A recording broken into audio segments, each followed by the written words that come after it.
Il y a quelque temps, j'avais écrit ça.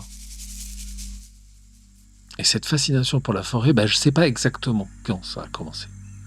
Alors, en fait, il y a des endroits qui nous parlent, moi c'est la forêt, elle me murmure un truc. Il y avait un truc à décrypter, une sorte de code à craquer. Cette affaire n'était pas claire. Pourquoi ce besoin presque physique de m'y rendre, de m'y perdre encore et encore? J'ai voulu comprendre, alors j'ai remonté le fil de mes souvenirs d'enfant au monde imaginaire qu'ils m'ont construit, de la fiction à la science. J'ai fouillé, j'ai marché, j'ai écouté. Voilà, je vais dérouler. Je crois que ma première forêt, je l'ai vue dans un dessin animé.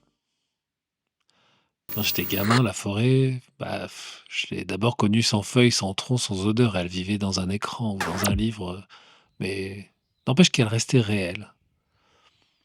C'était une idée de forêt, en quelque sorte. Et c'était l'endroit, pour moi, où les adultes ne venaient jamais, une sorte de monde à part, un monde à moi. C'était là que je me cachais, là que je devenais un héros, un monstre, un éclaireur, un enfant perdu. Alors je m'y cachais vraiment, j'y faisais vraiment des cabanes, mais la plupart de mes explorations de forêt, elles se passaient les yeux fermés, quelque part dans mon lit. Il y avait toujours de la brume, des bêtes qu'on n'avait jamais vues, des cabanes en haut des arbres, des chemins qui n'étaient pas tracés, et puis cette sensation qu'en allant un peu plus loin, on allait découvrir quelque chose. Parfois, là, elle était douce, parfois elle faisait peur, mais elle était toujours honnête. Heu, Elle me laissait être qui j'étais, ou enfin, qui je rêvais d'être. Et ça, pour un enfant, c'est pas rien. C'était, ce lieu que je rejoignais sans bouger. Elle se cachait derrière l'écran, entre 2 pages, dans un décor peint à grands traits de verre et de mystère. Elle venait dans mes rêves.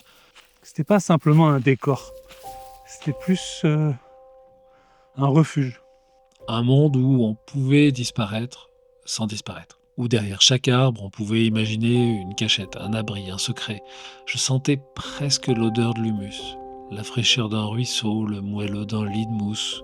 Un monde sans règles d'adulte, où les dangers faisaient partie du jeu, mais la peur était douce, relativement enveloppante, en tout cas jamais cruelle.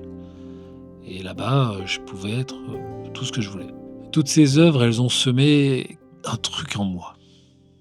Elles ont programmé une sorte d'émotion, un lien symbolique. La forêt, c'était plus seulement des arbres, c'était un refuge, un passage, un éveil. Et puis j'ai grandi et j'ai voulu savoir si la forêt était à la hauteur de ce que j'avais rêvé.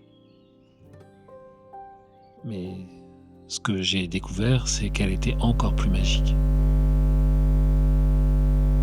Imaginons un monde silencieux, un monde où les tronçonneuses se sont tues.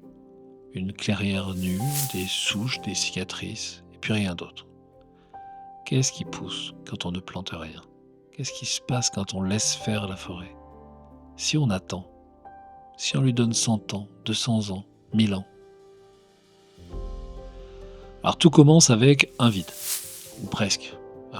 De la lumière, beaucoup trop même, une lumière brutale qui tape directement sur la terre mise à nu, sèche, parfois érodée, et puis des pionnières, minuscules, insistantes, anonymes, des lichens, des mousses, des graminées, qui retiennent le sol, qui préparent l'humus, qui attirent la vie.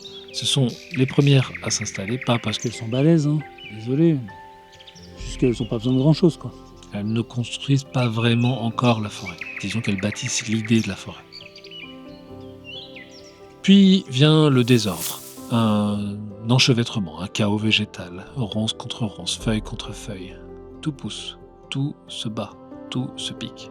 Grosse bagarre. Et ça, c'est ce qu'on appelle une friche. En fait, un refuge. Les ronces, par exemple, elles ont ce rôle bien précis. Elles protègent les jeunes pousses des grands herbivores. Elles créent de l'ombre, elles fabriquent de l'humidité. Et surtout, elles dissuadent. Tout ça, c'est un règne, disons, temporaire. Les buissons, ils savent qu'ils vont perdre. De toute façon, ils l'acceptent, ils n'ont pas le choix, ils savent très bien ce qui se prépare. Pas fou, hein. Et sous ce chaos piquant, quelque chose d'invisible travaille. Les feuilles mortes s'amoncellent, les tiges fanées tombent, les insectes dévorent, c'est une véritable galaxie de bactéries au travail.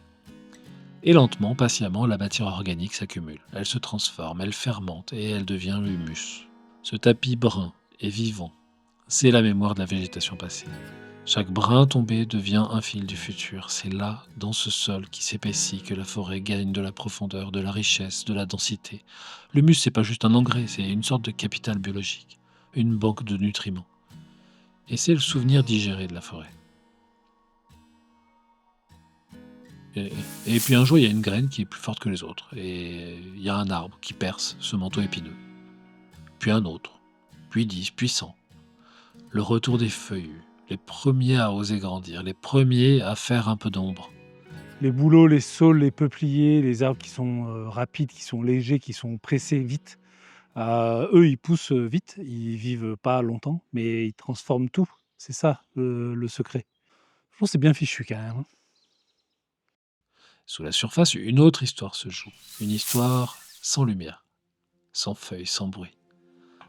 Et les racines des arbres, elles sont pas seules. Et c'est ça qui est encore plus magique. Elles sont connectées aux mycorhizes. C'est des filaments microscopiques qui relient un arbre à un autre, des champignons, parfois sur plusieurs kilomètres.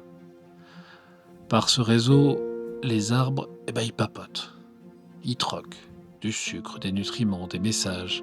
Quand il y en a un qui est attaqué, les autres le savent. Quand un jeune arbre a faim, un ancien l'aide. Tout un réseau qui nécessite quoi? Du temps. Juste une lenteur intelligente. La forêt, elle a le temps. Et quand la forêt revient, elle est jamais seule. Les insectes rampent, les oiseaux chantent, les petits mammifères s'installent, puis viennent les prédateurs, les charognards, les pollinisateurs. Chacun trouve sa niche, son rôle, ce qu'on appelle la biodiversité fonctionnelle. Une communauté où chaque être participe à l'équilibre de l'ensemble. Je pense que c'est bien fichu quand même, hein. Et plus le temps passe, plus cet équilibre devient robuste, résilient et dense, jusqu'à devenir une forêt mature. Alors, une forêt, c'est pas une prairie d'arbres, c'est un système, un processus, une histoire. C'est ça qui est fascinant. Selon le contexte, il faut entre 100 et 500 ans pour qu'une forêt effacée retrouve son niveau de complexité initiale. Alors pas toujours. Parfois elle ne revient jamais parce que le sol est trop dur, parce qu'on est passé par là souvent, trop pollué, trop artificiel. Mais si on lui rend sa terre, sa lumière, et surtout son temps, alors elle revient. Et ce qu'elle recrée, c'est jamais une copie, c'est toujours une œuvre originale.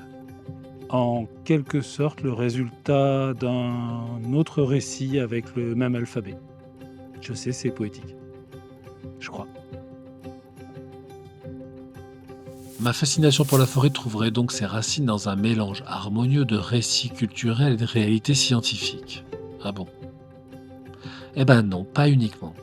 En fait, il y a très longtemps, tu le sais déjà, mais on ne faisait pas que passer dans la forêt. On y vivait. Bon, il y a très longtemps, hein. Enfin, moi, j'étais là-bas, C'était mon spot à l'époque. J'en profite pour savoir, vu que je suis à côté de chez moi, s'il est là, le renard qui a bouffé mes poules l'année dernière. Quelqu'un sait où est ce renard? En vrai, j'ai une théorie. Il n'a pas attaqué cet hiver. À mon avis, il est mort. Et il n'a pas donné le coin aux autres renards. C'est un peu comme des champignons, les poules. Il s'est gardé le coin pour lui. Résultat, j'ai des poules qui vivent toujours. Et ça, c'est une bonne nouvelle. On y marchait pieds nus, on y dormait sous les branches, on y traçait nos chemins, juste avec l'instinct et les étoiles. La forêt, c'était la maison, le garde-manger, le terrain de jeu, et parfois le cimetière. Il y a très longtemps, la terre qu'on foule aujourd'hui a été couverte d'arbres, des forêts épaisses, profondes, ininterrompues. Et nos ancêtres les traversaient à la recherche de nourriture, d'abri, etc., mais aussi de sens. Et même si les siècles ont grignoté les bois, même si le béton a poussé là où poussaient les racines, quelque chose est resté. Quelque chose est resté en nous. Pas un souvenir, pas une image précise évidemment, plutôt un réflexe, une vibration, quelque chose qui s'allume quand on entre sous les feuillages. Les études récentes disent qu'on réagit instinctivement au son de la nature, à la lumière filtrée à travers les feuillages, à l'odeur de la mousse humide, que notre attention se pose naturellement sur les nuances de vert, que notre corps ralentit, sans qu'on s'en rende compte évidemment. Peut-être qu'on n'a pas oublié la forêt, peut-être qu'elle est juste en veille, et qu'il suffit d'un pas, d'un arbre, d'un silence pour que tout revienne. Alors oui, je suis fasciné par la forêt. C'est pas un caprice, hein, c'est certainement juste un souvenir vieux de plusieurs milliers d'années, un héritage biologique, un morceau de programme qu'on n'a jamais désinstallé, qui était là en veille, en dormance, et que les produits culturels que j'ai consommés plus jeunes ont réveillé. Et peut-être qu'à chaque fois que j'ai l'impression de m'y perdre, finalement, je m'y retrouve en tant qu'animal de la forêt, avec un cerveau humain, quoi. Tiens, d'ailleurs, je suis perdu là. Bon, il me semble qu'on a fait le tour. Oh, pas de la forêt, on ne pourra pas, c'est beaucoup trop grand. J'espère que ça vous a plu, vous serez peut-être 3 ou 4 à avoir regardé jusqu'au bout. Et pour vous, j'ai une surprise, donc bravo d'être resté jusqu'à la fin. La surprise, hop, je l'ai oublié. Mince, bah tant pis. Tant pis, ce sera pour une prochaine fois. J'avais pas de surprise. À bientôt. Renard, t'es où? Renard!